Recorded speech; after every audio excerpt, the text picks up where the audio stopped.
The Red Death had long devastated the country. No pestilence had ever been so fatal or so hideous.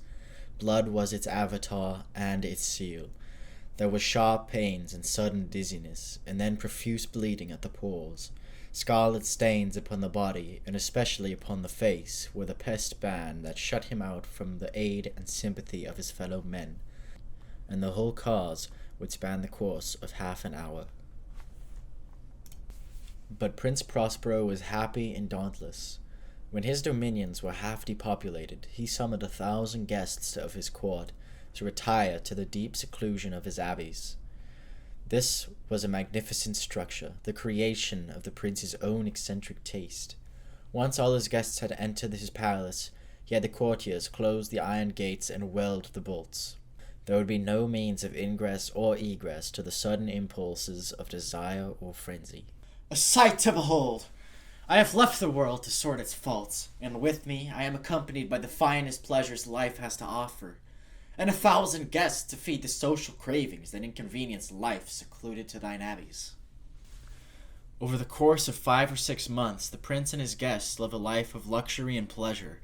It was on this day, however, that they would partake in an event like no other.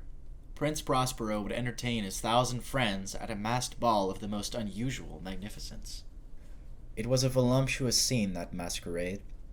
It was held in 7 irregularly disposed rooms. A regular imperial suite would form a long, straight vista, but Prince Prospero's imperial suite was quite indifferent to such a standard. There were sharp turns every 20 or 30 yards, and each room was corresponded to a color. The decor and stained glass of each room were arranged as so.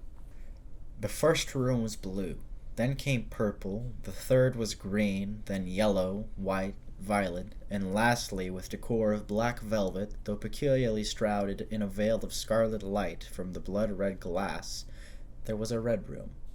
In that last room there stood a gigantic clock of ebony, its pendulum swinging to and fro, and on every hour the great clock with its brazen lungs let out a clear and loud and deep clang. The sound was exceedingly musical, and would produce a brief disconcert in the halls, and cause the musicians and gay company of the event to cease their evolutions, and observe the sound with a look of worry upon each of their faces. But once the great clock ceased its bellowing, the whole of the suite would continue their festivities till the next 60 minutes was up.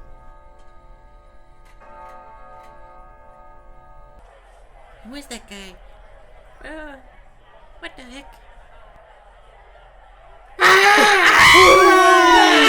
Everybody run! Run, everybody!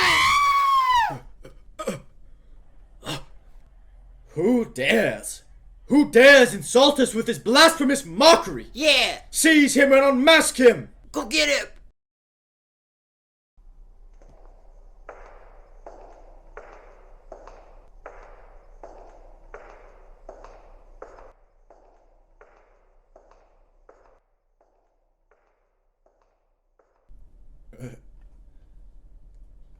Damn you!